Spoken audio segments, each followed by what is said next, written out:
नमस्कार बंधू भगिनींनो, कालनिर्णयप्रमाणे आषाढ द्वादशी म्हणजे 3 जुलै 2024 रोजी संतश्रेष्ठ निवृत्तीनाथ महाराज यांचा पुण्यस्मरण दिन येतो आहे किंवा पुण्यतिथी आहे।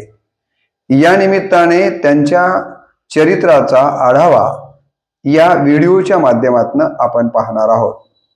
आपणा सगळ्यांना माहिती आहे की संतांचं कार्य कसं आहे, तर बुडत हे जन न देखवे डोळा आणि येतो कळवळा म्हणून या अशा प्रकारचं कार्य हे संत करत असतात। संत स्वतः सांगतात की आम्ही वैकुंठ वाशी आलो याची कारणासी बोलिले जे ऋषी साच भावे वर्ताया। किंवा एका ठिकाणी संत सांगतात की धर्माचे पाळन करणे पाखंड खंडन हेची आमा करणे काम बीज वाढवावे नाम। ईश्वराच्या नामाचा काय करावा तर वाढ व्हावी आणि धर्माचं रक्षण करावं। अधर्मा किंवा धर्मावर आघात करणाऱ्या ज्या ज्या काही रूढी परंपरा असतील, अंधश्रद्धा असतील, त्यांचा नायनाट करावा यासाठीच हे संत अवतीर्ण होत असतात।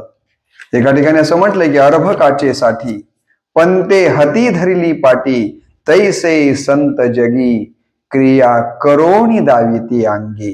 ज्याप्रमाणे गुरुजी आपल्या हातामध्ये पाटी घेऊन त्याच्यावर अक्षर लिहितात, याचा अर्थ गुरुजीला अक्षर लिहिता येत नाही आहेत का? गुरुजीला अक्षर पाठ नाही आहेत का? तर आहेत। त्याचा उद्देश गुरुजीचा पाटी आणि पेन्सिल हातात घेऊन ते अक्षर काढण्याचा आहे की त्या बालकाला, त्या विद्यार्थ्याला ते त्याला शिकवायचं असतं। संतांचं अवतार कार्य देखील असंच असतं आणि अशाच संतांच्या पैकी संत श्रेष्ठ म्हणून ज्या संतांचा आपल्याला उल्लेख करावा लागतो, संताचा उल्लेख करावा लागतो, ते संत म्हणजे निवृत्तीनाथ महाराज होत। ही गोष्ट या ठिकाणी आपण लक्षात घेतली पाहिजे। त्यांच्या प्रतिमेला आणि त्यांच्या विचारांना मी सुरुवातीलाच मनपूर्वक अभिवादन करतो आणि रामकृष्ण बदने या YouTube चॅनलवरती आपल्या सर्व श्रोते मायबापांचं मी मनपूर्वक स्वागत करतो। आपल्या सगळ्यांना माहिती असेल की संत निवृत्तीनाथ महाराज हे सदाशिवाचे अवतार म्हणून आपल्याकडं संप्रदायामध्ये सांगितलं गेलेलं आहे। याबद्दल संत जनाबाईंची एक रचना मुद्दाम मी आपल्या समोर ठेवतो। संत जनाबाई म्हणतात, सदा शिवाचा अवतार स्वामी निवृत्ती दातार महाविष्णूचा अवतार सखा माझा ज्ञानेश्वर। आता हा अभंग पुढे मोठा आहे, सगळ्याच चौघ्या भावंडांच्या बद्दल सांगितलेला, पण आपल्याला इथं अधोरेखित काय करायचं तर सदाशिवाचा अवतार स्वामी निवृत्ती दातार म्हणजेच महादेवाचा, भोळ्या शंकराचा अवतार म्हणजे सदाशिवाचा अवतार जर कोण असतील तर ते निवृत्तीनाथ महाराज होते असं संप्रदाय मानत आलेला आहे। आता ज्या ठिकाणी ज्या वंशामध्ये निवृत्तीनाथ महाराजांनी जन्म घेतला त्या वंशाची आपण थोडक्यामध्ये या ठिकाणी वंशावळ किंवा परिचय आपण या पद्धतीने पाहूया। मुळात आपल्या सगळ्यांना माहित असेल की निवृत्तीनाथ महाराजांचा जन्म कुठे झालेला आहे तर आपेगाव मराठवाड्यामध्ये पैठण पासून 16 मैलावरती गोदावरीच्या उत्तर किनारी हे गाव आहे। कोणतं गाव? आपेगाव नावाचं गाव आहे। त्या ठिकाणी निवृत्तीनाथांचे सगळा परिवार म्हणजे 6 पिढ्यापासूनचं वर्णन इथं आलेलं आहे। त्यांचे पंजोबा 6वे पिढीपूर्वी श्री हरिहर पंत जावळे हे त्यांच्या म्हणजे पिढीमधील पहिल्यांदा उल्लेख ज्यांचा या ठिकाणी वंशामध्ये आपण जिथून घेतोय त्या वंशातले पहिलं नाव आहे हरिहर पंत जावळे। आणि असं म्हणतात की ते गावचे कुलकर्णी पद सांभाळत होते। कोण? हे हरिहर पंत जावळे हे कुलकर्णी पद त्या ठिकाणी गावाचं सांभाळत असायचे। त्या हरिहर पंतांच्या नंतर ती परंपरा किंवा पुढच्या पिढीमध्ये आले रामचंद्र पंत, त्यानंतर आले गोपाळ पंत, त्यानंतर आले त्र्यंबक पंत। लक्षात आलं का मी काय? हरिहर पंत, रामचंद्र पंत, गोपाळ पंत, त्र्यंबक पंत या 4 पिढ्या, या 4 पिढ्या यादवांच्या काळात, कारण यादवांचं राज्य त्यावेळेला महाराष्ट्रामध्ये होतं आणि या यादवांच्या या राज्यामध्ये आता उल्लेख केलेले हे चारही निवृत्तीनाथ महाराजांच्या वंशातल्या या 4 पिढ्या कुलकर्णीचं पद सांभाळत असताना आपल्याला दिसून येतात. त्र्यंबक पंत जे आहेत, त्र्यंबक पंतांपासून आपण थोडंसं विस्तारानं पुढे पाहणार आहोत. त्र्यंबक पंतांना 2 मुलं, एकाचं नाव आहे गोविंद पंत आणि दुसऱ्याचं नाव आहे हरिहर पंत. आणि असं सांगतात की त्र्यंबक पंत हे गहिनीनाथांचे शिष्य होते. आपल्याला माहिती आहे की नवनाथ जे सांगितले गेलेले आहेत, आहे की नाही, मच्छिंद्रनाथ, गोरक्षनाथ आणि गहिनीनाथ या 3 नाथांचा या निवृत्तीनाथांच्या परिवाराशी जवळचा संबंध आलेला सांगितला गेलेला आहे.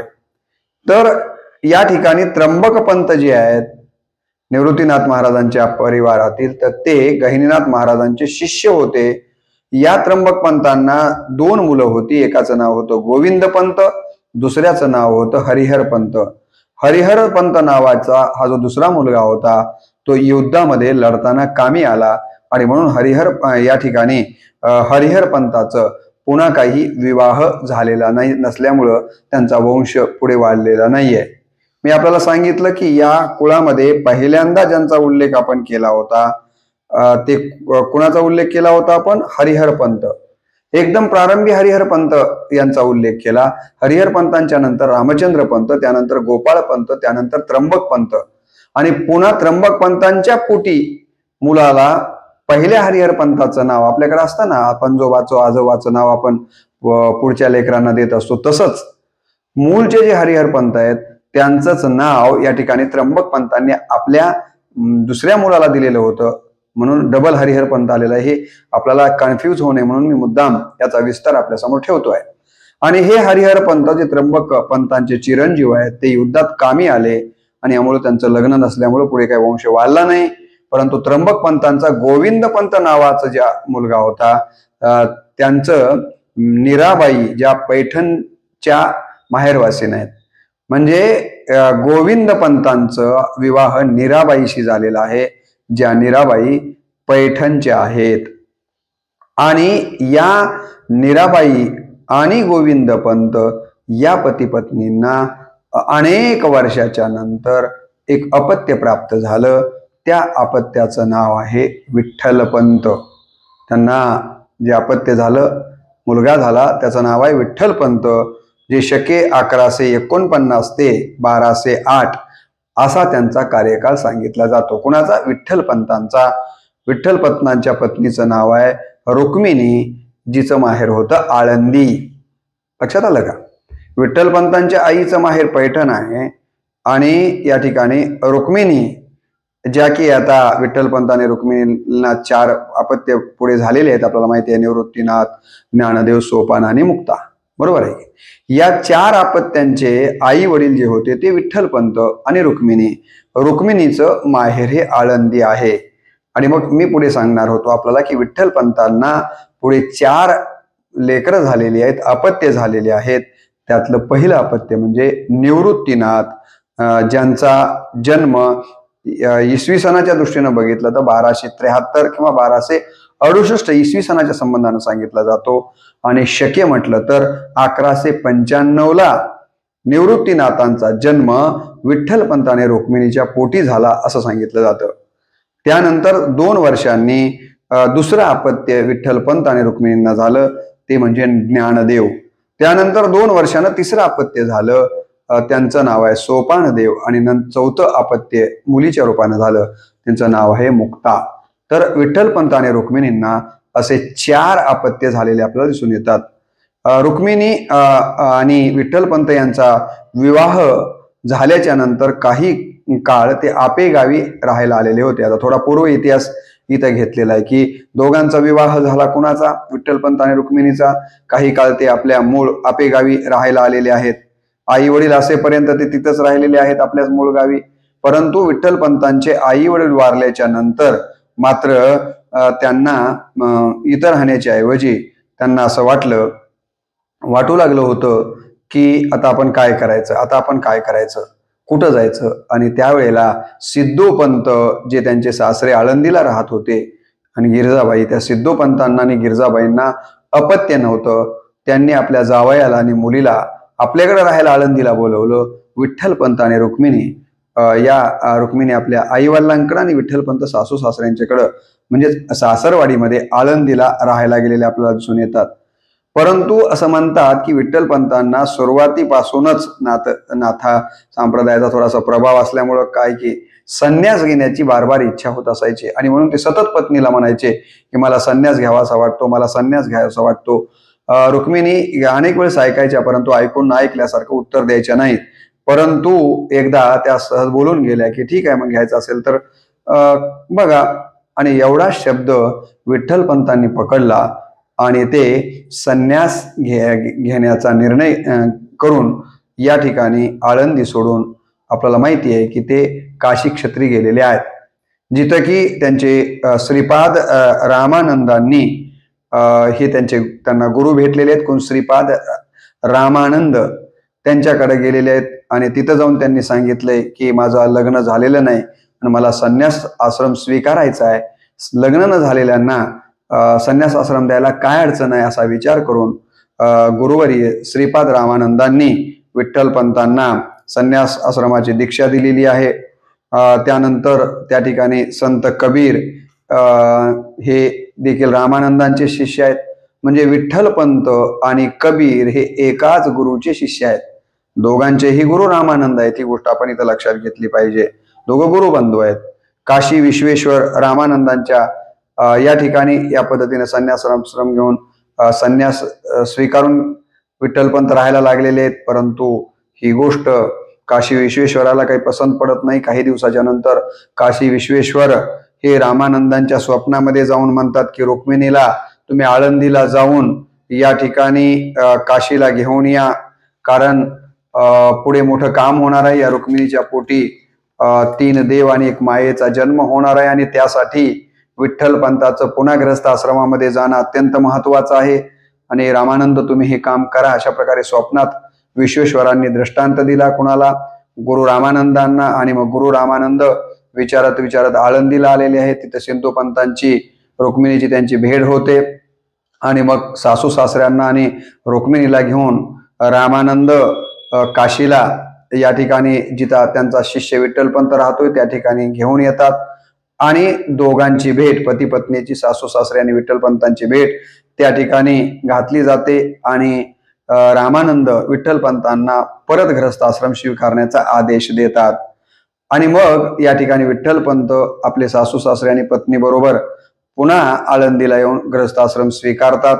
आणि इथं आल्याच्या नंतर मात्र आळंदीतील त्या काळातले ब्रह्मवृंद या विठ्ठलपंतांची निंदा करायला लागतात की एकदा संन्यास स्वीकारलेल्या माणसाला पुन्हा ग्रस्त आश्रम स्वीकारणं हे काही शास्त्राला धरून नाहीये, म्हणून त्यांची निंदा व्हायला लागते. मग गावात निंदा व्हायला लागली म्हणून हे पती पत्नी विठ्ठलपंत आणि रुक्मिणी सिद्ध बेटावर जाऊन राहायला लागतात. तिथे देखील अनेक प्रकारचा त्रास व्हायला लागलेला आहे. मग शेवटी त्यांनी विचार केला की आपण आपेगावला जाऊन राहावं. मग ते आपेगावला येऊन राहतात. 1 तपापर्यंत इथं येऊन राहिलेले आहेत. आणि याच कालावधीमध्ये पहिलं अपत्य विठ्ठलपंत आणि रुक्मिणीला होतं. त्याचं नाव आहे निवृत्ती. 2 वर्षाने सोपान, पुन्हा 2 वर्षाने ज्ञानदेव आणि पुन्हा मुक्ता. अशा प्रकारचा थोडासा मी त्यांच्या विवाहापासूनचा आपण इतिहास इथं सांगण्याचा प्रयत्न केलेला आहे. आणि हे अशा पद्धतीचे 4 अपत्य विठ्ठलपंत आणि रुक्मिणीला होतात. त्यांच्याबद्दल असं लिहिलं गेलेलं आहे की तिन्ही देव जैसे परब्रह्मीचे ठसे, जगी सूर्य तैसे प्रगटले.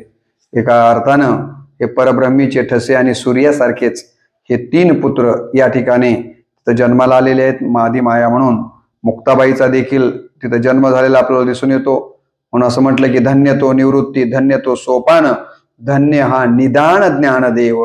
या तिघांचा जन्म या मुलांच्या रूपाने त्यांच्या पोटी झालेला आहे. त्यांच्या जन्मतिथीच्या बद्दल काही मतमतांतर आपल्याला पाहायला मिळतात. आयुष्यमानाच्या दृष्टिकोनातनं एखादा वर्ष इकडं तिकडं होईल, परंतु या 4ही भावंडांना किती फार अल्प आयुष्य लाभलेलं आपल्याला दिसून येतं. निवृत्तीनाथ केवळ 23 वर्ष जगलेले आहेत. ज्ञानदेवांना केवळ 21 वर्षाचं आयुष्य लाभले. सोपान देवांना केवळ 19 वर्षाचं आयुष्य लाभलं आणि मुक्ताईंना केवळ 17 वर्षाचं. या पद्धतीचं आयुष्य त्यांना लाभलेलं आपल्याला दिसून येतं. आपेगाव येथेच निवृत्तीनाथ व भावंडांचा जन्म झालेला आहे. काही लोक आळंदीला झाला असं म्हणतात, परंतु जास्तीत जास्त मतं अशी आहेत की विठ्ठलपंत आणि रुक्मिणीच्या पोटी हे चारही सुपुत्र जे जन्माला आले ते आपेगावला जन्माला आलेले आहेत असेच म्हणणाऱ्यांची संख्या जरा जास्तीची आपल्याला पाहायला मिळते. चारही भावंडामध्ये मी यापूर्वीच आपल्याला सांगितलं की 2-2 वर्षाचं अंतर आहे. शक्य 1195 निवृत्तीनाथांचा जन्म झालाय, शक्य 1197 ज्ञानदेवांचा जन्म झालाय, शक्य 1199 सोपानदेवांचा जन्म झालाय आणि शक्य 1201 मुक्ता यांचा जन्म किंवा मुक्ताबाईंचा जन्म विठ्ठलपंत आणि रुक्मिणींच्या पोटी झालेला आपल्याला दिसून येतो. विठ्ठलपंतांना एकूण 59 वर्षाचं आयुष्य लाभलेलं आहे. एकूण किती वर्ष जगले विठ्ठलपंत? ते 59 वर्षाचं आयुष्य लाभलेलं आहे. निवृत्तीनाथ वयाच्या आणि विठ्ठलपंतांना आणि रुक्मिणीला जी अपत्य झालेली आहेत, पहिलं अपत्य वयाच्या 45व्या वर्षी निवृत्तीनाथांचा जन्म विठ्ठलपंतांच्या पोटी झालेला आहे. म्हणजे 45 वर्ष विठ्ठलपंतांना अपत्यच नव्हतं. रुक्मिणींना आणि विठ्ठलपंतांना वयाच्या 45व्या वर्षी निवृत्तीनाथ झाले. मग आता 47व्या वर्षी ज्ञानदेव हे की नाही, 49व्या वर्षी आपल्याला माहिती आहे की सोपान आणि 91व्या वर्षी मुक्ता. अशा पद्धतीचा त्यांच्या एकूण आयुष्यामध्ये आपल्याला पाहायला मिळतं. आणि लेकरं जन्मल्याच्या नंतर आपल्याला लक्षात येईल की 59व्या वर्षी तर ते त्यांचं जीवन संपलं. केवळ 8 वर्ष आपली ही जी 4 लेकरं आहेत या 4 लेकरांचा आणि या ठिकाणी 8 वर्षाचाच संपर्क आई वडिलांचा ना मुलाचा आलेला आपल्याला दिसून येतो. मुलांच्या मुंजीसाठी विठ्ठलपंतांनी वयात आल्यानंतर या चारही लेकरांच्या मुंजीसाठी म्हणा 3 लेकरांच्या मुंजीसाठी त्या काळातल्या ब्रह्मवृंदांना विनंती केलेली आहे, परंतु आळंदीतल्या ब्रह्मवृंदांनी संन्यास स्वीकारून पुन्हा ग्रस्त आश्रमामध्ये आल्यामुळं ही मुंज करणं नाकारलेलं आहे. मग त्यावेळेला विठ्ठलपंत नाराज होतात. आपल्या लेकरांना घेऊन त्र्यंबकेश्वरला येऊन राहिलेले आहेत. ब्रह्मगिरीला आपल्या लेकरांना घेऊन प्रदक्षिणा घालतायत आणि प्रदक्षिणा घालता घालता एकदम एक वाघ त्यांच्या समोर येतो. या वाघाला बघून सगळेजण भीतीने पळून जातात. आणि यामध्येच काय होतं की निवृत्तीनाथ आणि ह्या विठ्ठलपंत रुक्मिणी आणि बाकीच्या तिघांची चुकामुक होते आणि विठ्ठलपंत तिथून एकदम भीतीनं पळत सुटतात आणि एका गुहेमध्ये शिरतात त्या वाघाच्या भीतीनं. आणि त्या गुहेमध्ये त्यांची आणि गहिनीनाथांची भेट होते आणि जवळपास 7 दिवस गहिनीनाथांच्या संपर्कामध्ये निवृत्तीनाथ राहतात. आणि 7 दिवसामध्ये गहिनीनाथ त्यांना अनेक प्रकारचा उपदेश देतात आणि 7 दिवसाच्या नंतर आपल्याला माहिती आहे की ते परत आपल्या आई वडिलांकडे आलेले आहेत. 7 दिवसामध्ये गहिनीनाथांनी निवृत्तीनाथांना नाथपंथी योग मार्गाची ब्रह्मज्ञान, गुह्यज्ञान, महावाक्य ज्ञान, आत्मज्ञान असे विविध प्रकारचं ज्ञान दिलेलं आपल्याला दिसून येतं. हे ज्ञान तू भावंडांना दे, हे ज्ञान तू गुह्य ठेवू नको, हे प्रकट कर, अशा प्रकारचा. आणि गुरु परंपरा देखील खंडित करायची आहे, कानमंत्राची परंपरा आता ठेवायची नाही आहे, अशा प्रकारचा उपदेश गहिनीनाथ निवृत्तीनाथांना करतात. आणि हेच ज्ञान पुन्हा निवृत्तीनाथ आपल्या भावंडांना वाटतात, भावंडांना देतात. आणि तिथून पुढे आपण बघतो की वारकरी संप्रदायामध्ये गुरु परंपरा, कानात मंत्र सांगायची परंपरा नष्ट झालेली आहे. ही गोष्ट इथं आपण प्रामुख्यानं लक्षात घेतली पाहिजे. ते परत मी म्हटल्याप्रमाणे 7 दिवसाच्या नंतर आपल्या वडिलांकडे आलेले आहे. सगळा वृत्तांत वडिलांना सांगतात की 7 दिवसात मला गहिनीनाथ भेटले, काय काय मी ज्ञान प्राप्त केलं. हे ऐकल्याच्या नंतर विठ्ठलपंत वडिलांना खूप आनंद होतो. ते 6 महिने आपल्या लेकरांच्या बरोबर त्र्यंबकेश्वरलाच विठ्ठलपंत आणि ही सगळी मंडळी राहिलेली आहे. परत ते सगळेजण आपेगावला येतात.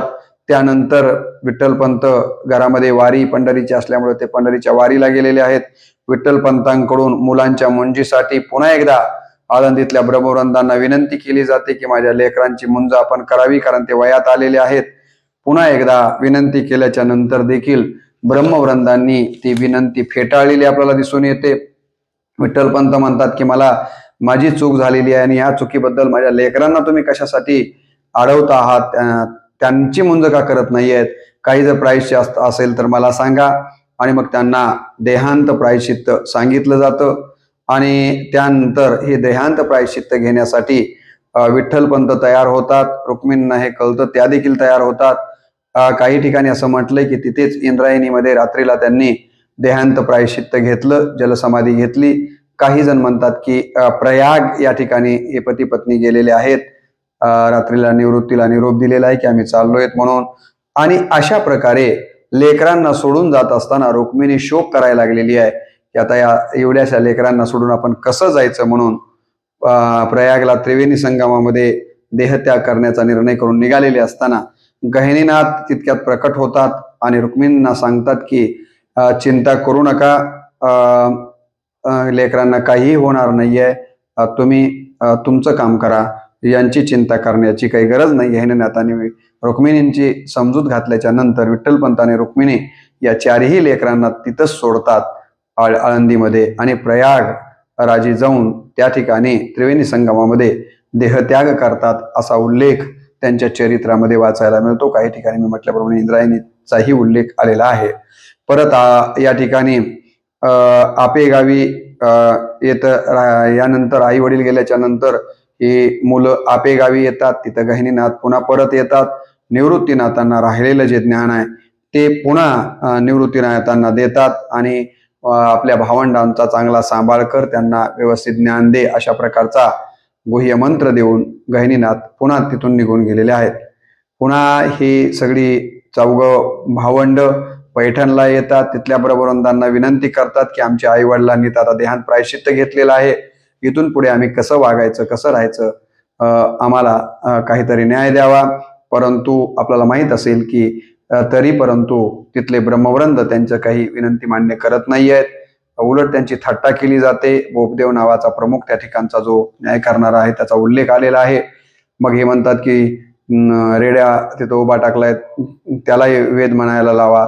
आणि मग माऊलींना निवृत्तीनाथ आदेश करतात आणि त्याप्रमाणे माऊली रेड्यामुखी वेद बोलायला लावतात. रेड्याच्या अंगावर जे ओळ उमटलेले, त्याला मारलेले, त्यांच्या अंगावर उमटतात आणि या चमत्काराला बघून ब्रह्मवृंद निश्चितपणे तिथं चकित झालेले आपल्याला दिसून येतात.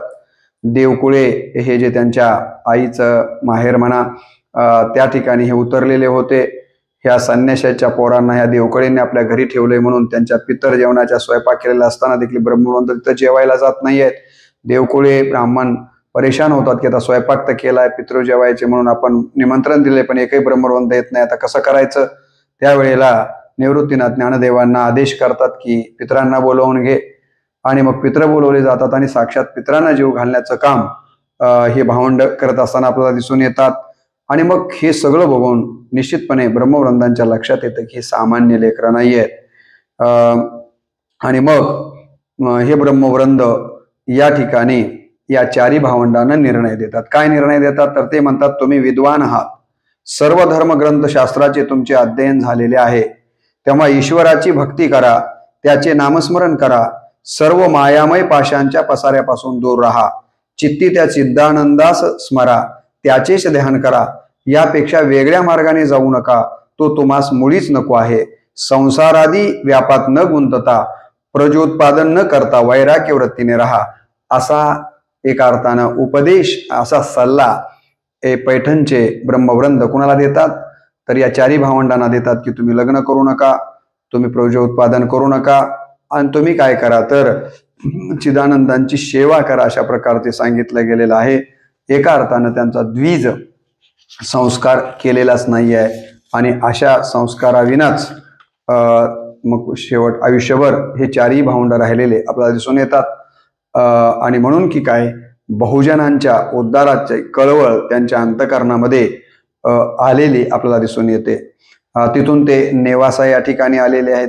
नेवासा या गावाचं वर्णन त्यांच्या चरित्रामध्ये येतं की जेव्हा देवदानवांचं ते अमृतासाठी भांडण लागलेलं आहे, समुद्रमंथन, आणि त्याच्यातनं जे काही अमृत बाहेर पडलं, ते अमृत वाढण्याचं काम ज्या ठिकाणी देवदानवांच्या मध्ये घडलं ते ठिकाण म्हणजे नेवासा.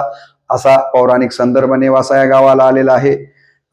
त्या ठिकाणी हे सगळे चारी भावंड येतात. तिथं सच्चिदानंद नावाचा एक माणूस वारलेला आहे, त्याचा प्रेत निघालेला आहे. त्याला या ठिकाणी उठवण्यासाठी निवृत्तीनाथ ज्ञानदेवांना खुणावतात. त्या ठिकाणी पुत्र सौभाग्यवती वगैरे, सौभाग्यवती भाऊ असं म्हटलं गेलेलं आहे. त्यावेळेला सच्चिदानंदांची पत्नी म्हणते की मी सौभाग्यवती कशी होईन, कारण माझ्या पतीचं प्रेत तर तुमच्या समोरच जात आहे. आणि शेवटी मग ज्ञानदेव आपल्या योग विद्येनं म्हणा ते म्हणतात की काही हरकत नाही, ते मरू शकत नाहीत, कारण त्यांच्या नावात सतचित आनंद असणारा माणूस कसा मरेल? उठ म्हटल्याबरोबर सच्चिदानंद मेलेला जिवंत होतो, असंही त्यांच्या चरित्रामध्ये आलं. हे कुणामुळं जिवंत होतो? तर निवृत्तीनाथांच्या आदेशामुळे हे सगळं घडतं. निवृत्तीनाथांचा ह्या प्रत्येक प्रकरणाशी, प्रत्येक घटनेशी संबंध असल्यामुळे हे सगळे प्रसंग मी आपल्यासमोर मांडतो आहे. भावंडांची त्या ठिकाणी नेवासा, या ठिकाणी ग्रंथरचना सुरू होते. निवृत्तीनाथांनी देखील काही ग्रंथ रचलेत असं सांगितलं जातं. निवृत्तीनाथ हे आपल्या बाकीच्या तिन्ही भावंडांना पालकत्वाच्या भूमिकेतनं सांभाळताना दिसतात. त्यांना कोरांना भिक्षा आणून वाढण्याचं काम त्यांच्याकडनं केलं जातं. ऐहिक कर्मे, नित्य नैमित्तिक धार्मिक कार्य करून उरलेल्या वेळामध्ये ग्रंथ रचनेचं काम या चारही भावंडांनी आपापल्या परीने केलेलं आपल्याला पाहायला मिळतं. निवृत्तीनाथांच्या ज्या ग्रंथांचा उल्लेख त्यांच्या चरित्रामध्ये येतो त्याची केवळ उल्लेख मी आपल्या समोर ठेवतो. निवृत्ती देवी किंवा निवृत्तीश्वरी असा एक त्यांचा ग्रंथ आहे असं सांगितलं जातं, पण तो अप्रकाशित आहे. निवृत्तीसार, समाधी प्रसंगी याचा उल्लेख नामदेव महाराजांनी केलेला ग्रंथ आहे निवृत्तीसार. त्यानंतर तिसरा ग्रंथ सांगितला जातो उत्तर गीता टीका, परंतु हेही ग्रंथ अप्रकाशित आहे. सटीक भगवत गीता हा देखील ग्रंथ अप्रकाशित आहे. निवृत्ती बोध हाही ग्रंथ अप्रकाशित आहे. परमप्रकाश अप्रकाशित आहे.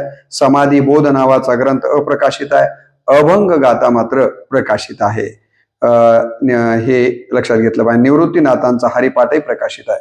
त्यांचे दोनच प्रकाशित ग्रंथ आपल्याला सापडतात, त्यामध्ये एक अभंग गाथा आणि दुसरा आहे निवृत्तीनाथांचा हरिपाठ. हे दोन प्रकाशित आहेत. बाकी जे आत्ता मी उल्लेखित केले हे सगळे अप्रकाशित आहेत.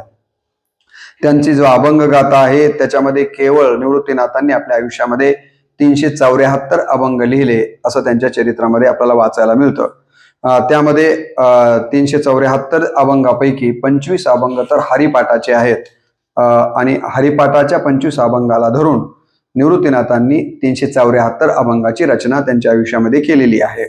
आता याची विभागणी 374 अभंगाची करायची झाली तर ती अशी केली जाते की श्रीकृष्णाच्या संबंधानं त्यांनी 134 अभंग लिहिलेले आहेत. सद्गुरू प्राप्त स्थितीबद्दल 77 अभंग लिहिलेले आहेत.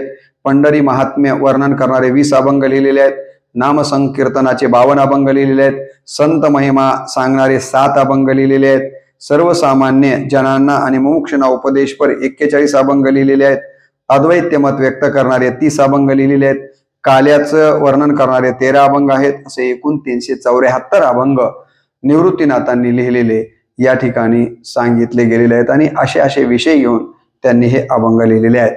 आता हरिपाठाच्या संबंधानं जर आपण बघितलं तर मी म्हणालो की हरिपाठामध्ये एकूण 25 अभंग त्यांचे आलेले आहेत. त्यामध्ये 16 अभंग हे नामस्मरणाचं महत्व वर्णन करणारे आहेत. 4 अभंग हे मुमुक्षूंना उपदेश करणारे आहेत. 3 अभंग हे ज्ञानपर आहेत. 2 अभंग हे सद्गुरू प्रसादा संबंधाने आलेले आहेत. वारकरी संप्रदायामध्ये जे आपल्याला 5 हरिपाठ अत्यंत महत्वाचे मानले जातात, 5 संतांचे, त्या हरिपाठाच्या पैकी ज्ञानदेवांचा हरिपाठ महत्वाचा मानला जातो, नामदेवांचा हरिपाठ महत्वाचा मानला जातो, एकनाथ महाराजांचा आणि तुकाराम महाराजांचा असे 4 आणि निवृत्तीनाथ असे एकूण 5च संतांचे हरिपाठ हे महत्वाचे मानले जातात. त्यामध्ये निवृत्तीनाथांचा हरिपाठही महत्वाचा हे मला आपल्याला इथे सांगायचंय. निवृत्तीनाथांनी आपल्या तिन्ही भावंडांना ग्रंथ रचनेबद्दल मार्गदर्शन केलेलं आपल्याला दिसून येतं. सोपानदेव जे आहेत त्यांनी एकूण 60 अभंग आपल्या आयुष्यामध्ये लिहिलेत. इतकीच त्यांची रचना सांगितली गेलेली आहे. मुक्ताबाईंनी ताटीचे 11 अभंग लिहिलेत असं सांगितलं जातं आणि अन्य दुसरे 2 अभंग असे एकूण 13 अभंग मुक्ताईंचे आहेत असा उल्लेख ही त्या निमित्तानं आपल्याला इथं करावा लागतो. आणि संत ज्ञानेश्वर महाराजांनी ज्ञानेश्वरी असेल, चांगदेव पासष्टी असेल, अमृतानुभव असेल, त्यांची जी ग्रंथ आहेत, हरिपाठ असेल, या सगळ्या ग्रंथांना मार्गदर्शन करण्याचं काम निवृत्तीनाथांनी केलेलं आहे हे आपण लक्षात घेतलं पाहिजे. तिथून ते नेवास्याहून आळंदीला निघालेले आहेत. जात असताना रस्त्याला आळ्या या ठिकाणी आलेले आहेत. आळे या ठिकाणी ज्या रेड्याकडनं त्यांनी वेद बोलून घेतला होता त्या रेड्याला पुढे चालून त्या ठिकाणी समाधी देण्याचं काम, ओम तत्सत असं त्यांच्या डोक्यावर हात ज्ञानेश्वर माऊली ठेवतात त्या रेड्याच्या आणि रेडा ओम तत्सत म्हणतो आणि त्या ठिकाणी रेड्याचा प्राण जातो आणि तिथं समाधी त्याची केलेला उल्लेख त्यांच्या चरित्रात आलेला आहे. पुढे तिथून आळंदीकडे जात असताना पुढे आल्याच्या नंतर रेड्याचा मालक जो आहे तो खरवंडी भगवानगडाच्या पायथ्याशी असलेल्या तिथला होता. त्याला देखील या ठिकाणी त्याचा उद्धार केलेला देखील त्यांच्या चरित्रामध्ये आपल्याला पाहायला मिळतो आणि तिथून ते आळंदीला आलेले आहेत. आजोबाजी या ठिकाणी तिथं आहेत. आजोबा सिद्धोपंत आणि आजी गिरजाबाई यांना ते भेटतात. झालेला पराक्रम आजोबाजींना समजतो आणि आपल्या नातवांचा हा सगळा पराक्रम बघून आजोबाजींना गगनात मावेनासा आनंद होतो. परंतु तिथं राहिल्याच्या नंतर पुन्हा तिथले ब्रह्मवृंद ज्ञानेश्वर महाराजांचा आणि या तिन्ही भावंडांचा तिरस्कार करताना अनुभवायला मिळतं. एके दिवशी माऊली सकाळी सकाळी कोरांना मागायला गेलेले आहेत आणि त्यावेळेला कुणीतरी ब्रह्मवृंदाने त्याचा अपमान केला. संन्याशाच्या पोराचं तोंड बघितलं, आता मला यश येणार नाही वगैरे वगैरे. आणि हे बघून माऊलींचं कवळं मन नाराज झालं. घरी जातात सिद्धपेठावर आणि ताटी लावून एकटेच मध्ये बसलेले आहेत. त्यावेळेला निवृत्तीनाथ मुक्ताईला सांगतात की त्याची समजूत काढ. आणि मग मुक्ताई ताटीच्या 11 अभंगाच्या माध्यमातून माऊलींना ताटीच्या अभंगाच्या माध्यमातून उपदेश करतात. हे देखील काम निवृत्तीनाथांच्या आदेशामुळे झालेलं, ही गोष्ट आपण लक्षात घेतली पाहिजे. निवृत्तीनाथांना कोरांना भिक्षेमध्ये काही गोड पदार्थ आलेले, त्याचे मांडे करण्याची इच्छा या परिवाराला होते. त्यासाठी खापर नव्हतं ते मांडे भाजायला, म्हणून ते एका कुंभाराकडे येतात. कुंभार त्याला खापर देतो. परंतु नंतर आणखीन खापर मागण्यासाठी म्हणा दुसऱ्यांदा म्हणा ते येतात. त्यावेळेला विसोबा चाटी नावाचा माणूस दिलेलं खापर हातातनं हिसकून घेतात मुक्ताच्या आणि ते फोडून टाकतात. आणि मग आता ही छोटीशी मुक्ता रडायला लागते. माऊली म्हणतात, रडू नको, तुला मांडेच भाजायचे असतील तर माझ्या पाठीवरती भाज. आणि योग मायेनं या ठिकाणी त्या पाठीवरती मांडे भाजले गेलेले आहेत. विसोबा चाटी हे सगळं चोरून लपून बघतो आहे. त्यावेळेला निवृत्तीनाथ मुक्ताईला म्हणतात की अगं त्या विसोबानं जर हे सगळं बघितलं असतं मांडे खाल्लेले हे तर त्याला एक वेगळं वाटलं असतं. हे ऐकून झोपडीमधून त्या बाजूला उभा असणारा विसोबा साठी मध्ये येतो आणि तिथं त्यांच्या पात्रावरती पडलेलं उष्ट खातो. त्यावेळेला मुक्ताबाई म्हणतात, तू खेचर आहेस का, भूत पिशाच आहेस का? आपल्याला माहित आहे घोडा आणि गाढवाच्या संकरातून ज्याचा जन्म होतो त्याला खेचर असं म्हणतात. आणि मग या अर्थानं पुढे भूतपुषाच्या अर्थानं त्यांचं विसोबा चाटी हे नाव मागं पडतं. चाटी आणि विसोबा खेचर अशा प्रकारचं नामाभिधान त्यांचं झालेलं आपल्याला माहिती आहे. हेच विसोबा खेचर पुन्हा पुढे नामदेव महाराजांचे गुरु झालेले देखील आपल्याला पाहायला मिळतात. ते काही दिवस आळंदीला राहतात. कोण? हे सगळे भावंड. तिथून ते आळंदीला असताना नित्यनेमानं त्यांचं कीर्तन चालू आहे, प्रवचन चालू आहे, भजनं चालू आहेत. एके दिवशी निवृत्तीनाथ आपल्या भावंडांना म्हणतात की आता आपण तीर्थयात्रेसाठी पंढरपूरला जाऊया. तिथून पुढे आपल्याला अनेक तीर्थांचं तीर्थाटन करण्याची माझी इच्छा आहे. मुक्ताबाई म्हणतात की तीर्थाटन कशासाठी करायचंय? निवृत्तीनाथ त्याचं उत्तर सांगतात की आपण चौघांनी या भूतलावर जन्म घेतला त्याचा निश्चित असा उद्देश आहे, तो म्हणजे भक्ती आणि ज्ञानमार्गाच्या या लोकी प्रचार प्रसार करणं आणि भाविक जणांना सोपा सुलभ असा नामस्मरण आणि नामसंकीर्तनाचा मार्ग सांगणं. तसंच आपलं आराध्य दैवत कृष्ण म्हणजेच पांडुरंगाचं दर्शन घेऊन त्याचं मार्गदर्शन घेऊन आशीर्वाद घेऊन या पवित्र अशा भरतभूमीचं आपण दर्शन घेऊन येऊया. या भारतामधल्या विविध नद्या, शिखर, ज्योतिर्लिंग, धाम, पवित्र स्थाने, तीर्थक्षेत्र यांच्या दर्शनाकरता आपण भ्रमण करूया. मी या प्रकारचा विचार करतो आहे. आणि हे करत असताना आपण काही ईश्वरनिष्ठांना अन्य संतांनाही सोबत घेऊया असा विचार निवृत्तीनाथ बोलून दाखवतात. मुक्ताबाईंचं आणि भावंडांचं समाधान होतं. ते म्हणतात चालेल जाऊया आपण. सगळेजण पंढरपूरच्या दिशेने निघतात. पंढरपूरच्या वेशीवर आल्याच्या नंतर हे यायलेत म्हणून समजलेले 4 भावंड अगोदरच इकडं असतं आणि मग ते वेशीवरतीच पंढरपूरच्या त्यांच्या स्वागतासाठी संत नामदेव महाराज, सावतामाळी, गोरा कुंभार, चोखोबा, भागाबाई, जनाबाई, चांगदेव आदी स्वागताला उभे राहिलेले आहेत. या 4 भावंडांचं या ठिकाणी या सगळ्या बहुजनातल्या संतांनी इथं स्वागत केलेलं आपल्याला दिसून येतं. आणि या ठिकाणी भागाबाई, त्या असं सांगितलं गेलं की जातीनं महार असलेली ही संत, तिनं या पंढरपूरच्या वेशीवरती या 4ही भावंडांचं औक्षण केलेलं आपल्याला दिसून येतं. आणि त्यावेळेला भागाबाईनं जो अभंग म्हटलेला आहे तो अत्यंत महत्वाचा आहे. भागाबाई या 4 भावांचं औक्षण करून म्हणते, देहभाव हे सोडून बा माझे करा ध्यान, देहभाव हे सोडून बा करा माझे सध्यान, जेने पाषाण तारिले मुखे पशु वेद बोले, जेने पाषाण तारिले मुखे पशु वेद बोले, भिंती चालविली ऐसी कृपाळू मावली, भिंती चालवली ऐसी कृपाळू मावली, विश्रांतीचा ठाव भागू म्हणे ज्ञानदेव, आणि एक गोष्ट लक्षात घ्या की पहिल्यांदा ज्ञानदेवांना माऊली या शब्दाचा उच्चार जर कोण केला असेल तर तो भागाबाई या संतांनी केलेला आहे. हे देखील इथं आपण लक्षात घेणं गरजेचं आहे.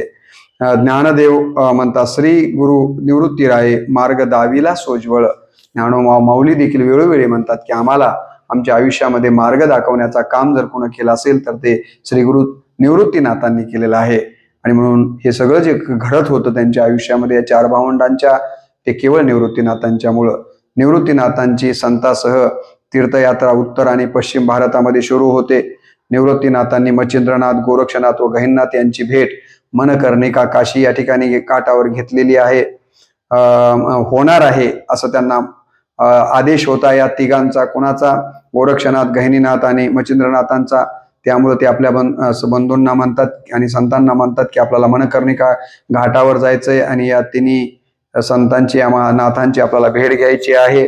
आणि म्हणून हे तिघही त्या भेटीच्या आकर्षणानं तीर्थयात्रेला निघतात.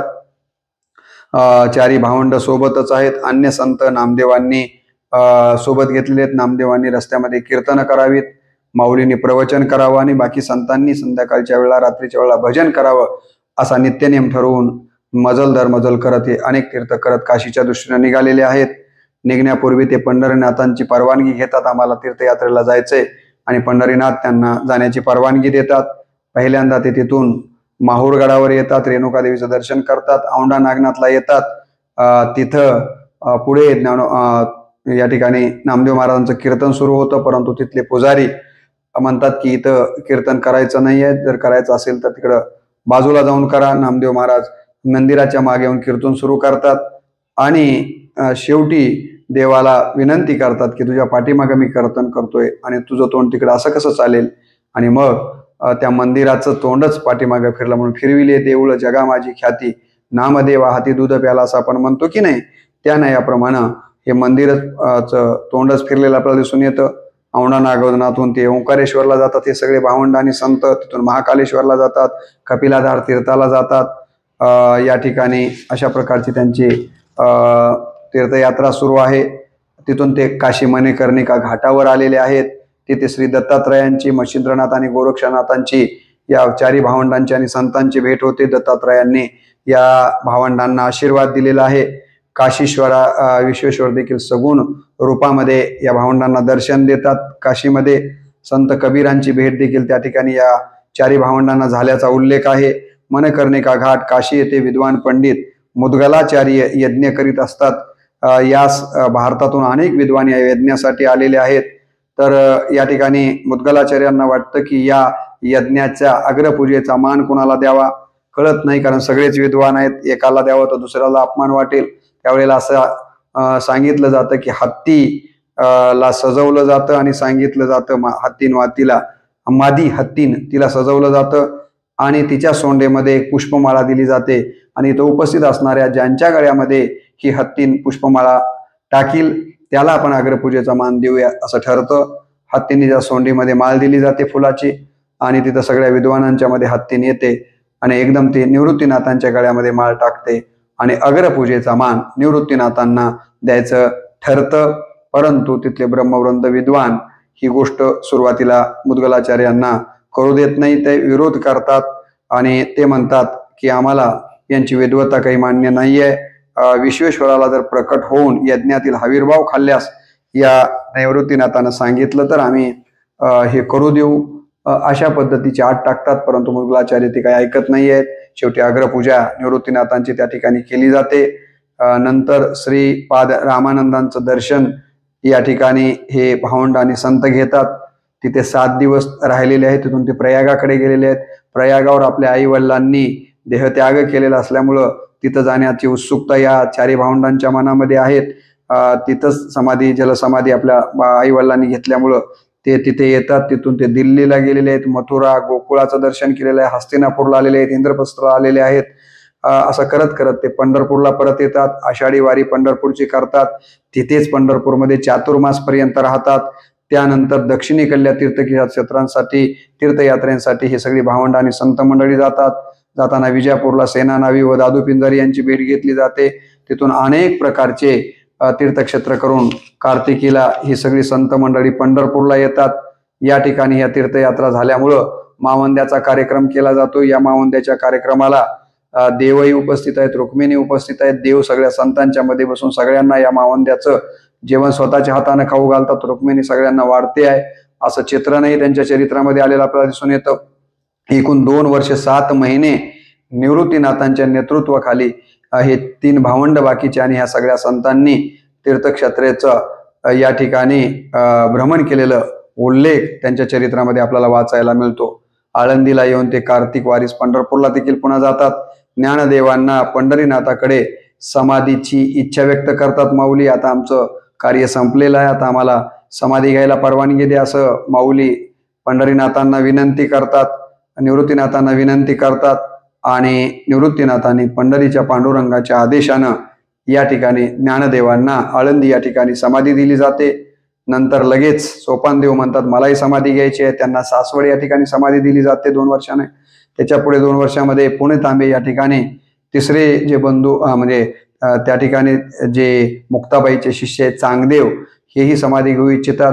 तर पुणे तांबे या ठिकाणी मुक्ताई शिष्य चांगदेवांना समाधी दिली जाते आणि मुक्ताबाईंना मेहुणला या ठिकाणी समाधी दिली जाते. आणि आपल्याला माहिती आहे की आता शेवटी सगळ्यांना समाधी दिल्याच्या नंतर सगळ्यात ज्येष्ठ असलेले मागे राहिलेले आहेत कोण निवृत्तीनाथ, त्यांना देखील त्र्यंबकेश्वरी समाधी देण्याचं पांडुरंग, नामदेव आणि सगळे संत ठरवतात. देवाने स्वहस्ते निवृत्तीनाथात त्र्यंबकेश्वरी असणारं जे पुष्करणीचं तीर्थ आहे त्या ठिकाणी देवच स्वतः निवृत्तीनाथांना स्नान घालतात. त्यांना समाधीला बसवलं जातं आणि त्या समाधीचा दिल्यानंतर नामदेव महाराज त्याचं वर्णन करताना लिहितात, लोपलासे भानू पडलासे अंधार, लोपलासे भानू पडलासे अंधार, गेला योगेश्वर निवृत्तीराज, गेल्या त्या विभूती अनादि अवतार, गेल्या त्या विभूती अनादि अवतार, आता देवा फार आठवते. या ठिकाणी निवृत्तीनाथांनी समाधी घेतल्याच्या नंतर त्यांची कशी आठवण देवा मला होते आहे असं नामदेव महाराज देवांना या रचनेतनं सांगताना आठवण करताना दिसतात. वद्य एकादशी ते अमावास्या असे 5 दिवस पर्यंत सगळे वैष्णव संत मंडळी त्याच ठिकाणी त्र्यंबकेश्वरला थांबतात आणि इथं समाधी सोहळ्याचा उत्सव केला जातो. आणि समाधी ज्येष्ठ द्वादशीला शके 1219 तर इसवी सन 1297ला या ठिकाणी निवृत्तीनाथांना समाधी दिली जाते असा उल्लेख त्यांच्या चरित्रामध्ये येतो. निवृत्तीनाथांनी वडील भावाच्या नात्यानं धाकट्यांचं पालनपोषण करीत ते स्वतः कोरान्य भिक्षा मागत या ठिकाणी या सगळ्यांचा सांभाळ केलेला आहे. आणि म्हणून निवृत्तीनाथांचं या अर्थानं आई वडिलांचं जबाबदारी, भावाची जबाबदारी एकट्यानेच पार पाडलेली ही गोष्ट आपण लक्षात घेतली पाहिजे. पैठण नेवासा येथील मुक्कामातही नेवाशा संपूर्ण जबाबदारी निवृत्तीनाथांच्या वरतीच राहिलेली आहे. धाकट्यांचं उदरभरण करणं, पालनपोषणाची जबाबदारी त्यांनीच पार पाडलेली आहे. म्हणजे शारीरिक पालनपोषण निवृत्तीनाथांनी आपल्या बंधू या तिन्ही भावंडांचं केलंय ही गोष्ट त्यांच्या चरित्रात लक्षात घेतली पाहिजे. वडील भाऊ आई बापाविना पोरक्या भावंडाचा सांभाळ करूनच केवळ थांबले नाहीत तर त्यांनी त्र्यंबक पंत, निवृत्तीनाथांचे पणजोबा त्र्यंबक पंत आहेत, आजोबा गोविंद पंत, वडील विठ्ठल पंत यांचे हस्तलिखित वाचली आणि त्या हस्तलिखिताचे अर्थ या भावंडांना समजावून सांगण्याचं काम निवृत्तीनाथांनीच केलेलं आहे. भावंडांना सांगण्याचं काम त्यांनी केलंय. त्यांना धार्मिक शिक्षण पूर्णपणे देण्याचं काम निवृत्तीनाथांनी भावंडांना केलंय. आपेगाव येथेच त्यांचा अभ्यास परिपूर्ण पद्धतीने करून घेतलेला आहे. 4 वेद, देशोपनिषद, 6 शास्त्रे, 18 पुराणे, भगवद्गीता, शंकर भाष्य, देशोपनिषदांवर शंकर भाष्य, व्यासकृत वाङ्मयाचा अभ्यास त्यांनी आपेगावी त्यांच्या जन्मगावीच या बाकीच्या तिन्ही भावंडांचा करून घेतलेला आपल्याला दिसून येतो. गहिनीनाथांच्या सांगण्यावरून निवृत्तीनाथांनी भावंडांना उपदेश केला आणि नाथपंथीय विद्या प्रदान करून अनुग्रह दिलेला आपल्याला दिसून येतो. बीज मंत्र हे देण्याचं काम त्यांनी केलेलं आहे. या ठिकाणी या पद्धतीनं निवृत्तीनाथांनी इतक्या जबाबदाऱ्या पार पाडलेल्या आपल्याला दिसून येतात. गहिनीनाथांनी मला सांगितले, गहिनीनाथ मज सांगितले सार, केली ज्ञानेश्वरी व्याख्या त्यांची. नामदेवांच्या तोंडून निवृत्तीनाथ या ठिकाणी काय म्हणतात आपल्या भावंडांच्या संबंधानं केलेल्या कामाबद्दल ते बघा. गहिनीनाथ मज सांगितले सार, केली ज्ञानेश्वरी व्याख्या त्यांची. काडीला शोधून अनुभव मुक्ताईने, काडीला शोधून अनुभव मुक्ताईने ते ज्ञान सोपाने संपादिले, ते ज्ञान सोपाने संपादिले. अनुभवे निवविला चांगावटेश्वर, अनुभवे निवविला चांगावटेश्वर. विसोबा खेचर सिद्ध झाला, त्या ज्ञाने झाला चांगदेव विकळ, त्या ज्ञाने झाला चांगदेव विकळ. त्यागी येली सकळ अविद्या माया, अज्ञानाचे ज्ञान झाले ते सहज. ऐसे निवृत्तीराज आठविते. काय काय केलं विसोबा खेचर, चांगदेव, नामदेव या सगळ्यांच्या बाबतीत गहिनीनाथापासून आलेलं ज्ञान कसं कसं पुढे प्रसारित होत गेलं याचा उच्चार या अभंगातनं नामदेव महाराजांनी करून निवृत्तीनाथांचं कार्यच एका अर्थानं अधोरेखित करण्याचं काम केलेलं आहे. गहिनीनाथांचे सूचनेवरून आपल्या भावंडांना गुरुपदेश देऊन त्यांच्या भावी जीवनाची भागवत प्रसार आणि प्रसार करण्यास्तव त्यांना सक्षम आणि सुदृढ बनवण्याचं काम जर कुणा केलं असेल तर ते निवृत्तीनाथ महाराजांनी केलं. सर्व प्रकारच्या नाथांची विद्या मंत्र दिले, त्यांना योगनिष्ठ योग पारंगत बनविलं, कर्मनिष्ठ बनवून कर्मयोगाचं शिक्षण दिलं, विविध शास्त्रांचं अध्ययन करून घेऊन त्यांना ज्ञानयोगी बनवण्याचं काम केलेलं आहे. निवृत्तीनाथांनी उऱ्यापुऱ्या 14 वर्षाच्या आत आपल्यापेक्षा 2, 4, 6 वर्षांनी लहान अशा तिन्ही भावंडांना श्री सद्गुरू म्हणून जे ज्ञान प्रदान केलं ते खरोखरच वाखाणण्याजोग आहे. खरे तर या तिन्ही भावंडांना त्यांनी पक्के शिष्य बनवलेलं आहे. याचं उदाहरण बघितलं तर बघा ना की मुक्ताईने केवळ वयाच्या 12व्या वर्षी 1400 वर्ष तप करणाऱ्या चांगदेवाला या ठिकाणी शिष्य बनवून त्याची अविद्या काढून टाकण्याचा प्रयत्न केलेला. 80 वर्षाच्या विसोबासाठीच देखील उपदेश किती वर्षाच्या 12 वर्षाच्या मुक्ताईने केलेला आहे.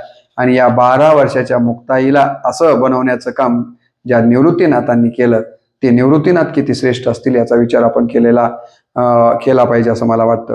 ज्ञानेश्वरी लिखाणास प्रेरित करण्याचं काम निवृत्तीनाथांनीच केलं. प्राकृत मधलं ज्ञान हे सर्वसामान्यपर्यंत पोचविलं पाहिजे या प्रकारचा तिन्ही भावांना त्यांनी सांगितलेलं आहे. संस्कृतामधले जे भांडार बंद होती ज्ञानाची ती उघडी करण्याचं काम, प्रकट जे गुह्य होतं ते प्रकट करायला लावण्याचं काम जर कोणा केलं असेल या तिन्ही भावंडांच्या करवी तर ते निवृत्तीनाथांनी केलं. ही गोष्ट आपण लक्षात घेतली पाहिजे.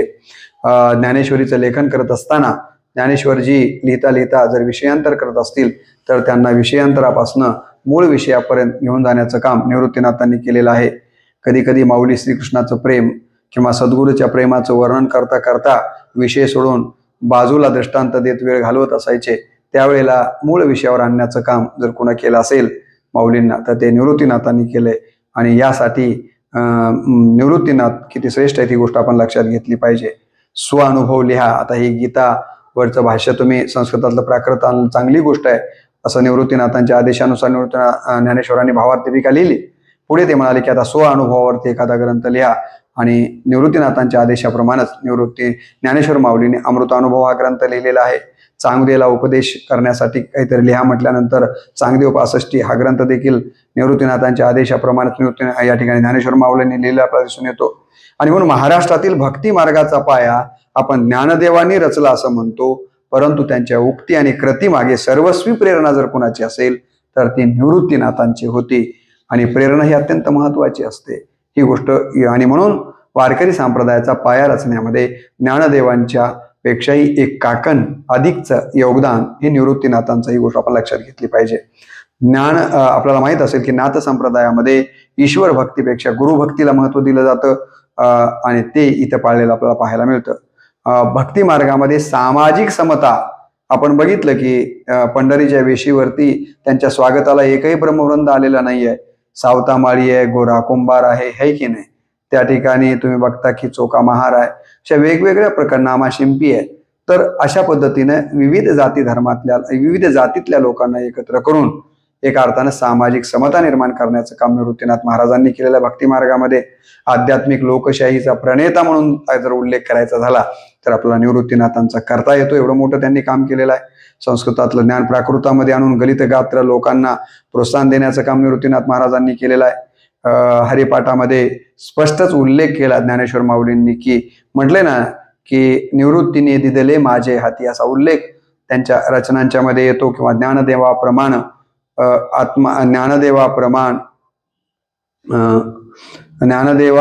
प्रमाण निवृत्ती ही ज्ञान समाधी संजीवन हरिपाठ असं आपण हरिपाठाच्या शेवटी म्हणतो की ज्ञानदेवाप्रमाणे निवृत्ती देई ज्ञान समाधी संजीवन हरिपाठ, यातून वेळोवेळी हरिपाठामध्ये अनेक ठिकाणी आपल्या गुरुचं आणि आपल्या मोठ्या भावांच्यामुळे मी हे सगळं केलं असं म्हणतात ज्ञानेश्वरीच्या. तर कितीतरी अध्यायांच्या मध्ये गुरुचं आणि आपल्या बंधूंचं, बंधू म्हणून नाही तर गुरु म्हणून श्रेष्ठत्व त्यांनी विषद केलं आपल्याला दिसून येतं.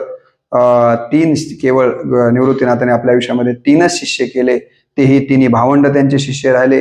परंतु हे शिष्य इतके मोठे निघाले की गुरुपेक्षा देखील हे शिष्य मोठे झालेले आहेत. ज्या अर्थी शिष्य इतके मोठे आहेत त्या अर्थी गुरुचं श्रेष्ठत्व आपल्याला निश्चितपणे मान्य करावं लागतं. निवृत्तीनाथाने विस्तृत प्रमाणामध्ये महाराष्ट्र देशी भागवत धर्माची पायाभरणी केली. तर त्यांचे शिष्य आणि प्रशिष्य संत नामदेव आणि पंढरपूर परिसरातील 18 पगड जातीच्या संतांनी, महात्म्यांनी आध्यात्मिक दृष्ट्या धर्मप्रसार प्रचाराची साधने निर्माण करून बहुजन हाती देऊन त्यांना स्वयंपूर्ण करण्याचं काम केलेलं आहे. आणि एका अर्थानं आध्यात्मिक लोकशाही निर्माण करण्याचं काम भागवत धर्मीयात वारकरी संप्रदायाच्या रूपाने झालेलं आपल्याला दिसून येतं. आणि या पद्धतीचं अत्यंत महत्त्वाचं काम त्यांनी केल्यामुळं आपल्याला या ठिकाणी निवृत्तीनाथांचं महत्त्व कमी लेखता येत नाहीये. असं आता खूप व्हिडिओ विस्तृत होत असल्यामुळे या व्हिडिओमध्ये निवृत्तीनाथांचं योगदान एवढ्याच पद्धतीने आपल्याला बघता येईल. तिन्ही भावंडांना शिष्य केलं, तिन्ही भावंडांना आई वडिलांचं प्रेम दिलं, बंधूचं तर प्रेम दिलेच आहे.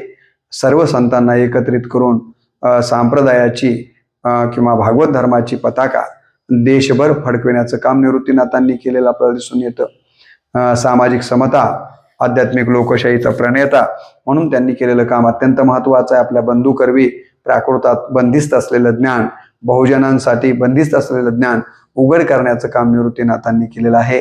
गुरु परंपरा कानमंत्राची तिला खंडित करण्याचं मोठं काम या ठिकाणी कुणा केलं? निवृत्तीनाथांनी केलेलं आहे. आणि म्हणून एका अर्थानं व्यवस्थेच्या विरुद्ध बंड करणारे पहिले संत म्हणून जरी आपल्याला निवृत्तीनाथ महाराजांचा उल्लेख करता आला तरी तो चुकीचा होईल असं मला वाटत नाहीये. असे हे संत श्रेष्ठ निवृत्तीनाथ ज्यांची पुण्यतिथी आता आहे आणि त्या पुण्यतिथीच्या निमित्तानं त्यांच्या चरित्राचं थोडक्यात का असेना परंतु या ठिकाणी स्मरण व्हावं म्हणूनच हा व्हिडिओ बनवलेला आहे. दुसऱ्या व्हिडिओमध्ये आपण संत श्रेष्ठ निवृत्तीनाथ महाराजांच्या रचना आणि या रचनेमधून त्यांनी जे अनमोल अशा प्रकारचे विचार आपल्या समोर ठेवले ते विचार आपण दुसऱ्या व्हिडिओमध्ये बघूयात. या पहिल्या व्हिडिओमध्ये संक्षेपाने त्यांचं चरित्र मांडण्याचा प्रयत्न केलेला आहे. मीही कुठे ना कुठे वाचूनच हे आपल्या समोर मांडतो आहे.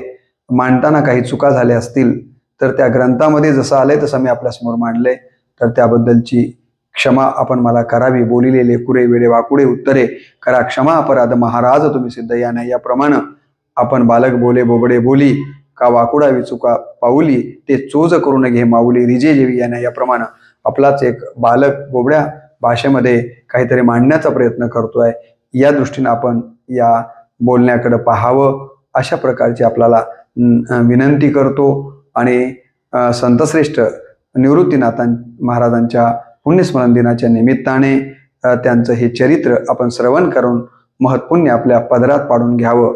आणि याचबरोबर आपण हा विचार इतरांपर्यंत पोहोचून या पवित्र कार्यामध्ये पुण्यप्रद कार्यामध्ये हातभार लावावा अशा प्रकारची अपेक्षा व्यक्त करून पुनश्च एकदा निवृत्तीनाथ माऊलींच्या चरणी नतमस्तक होतो आणि या ठिकाणी मी माझ्या वाणीला पूर्णविराम देतो. जय निवृत्तीनाथ महाराज.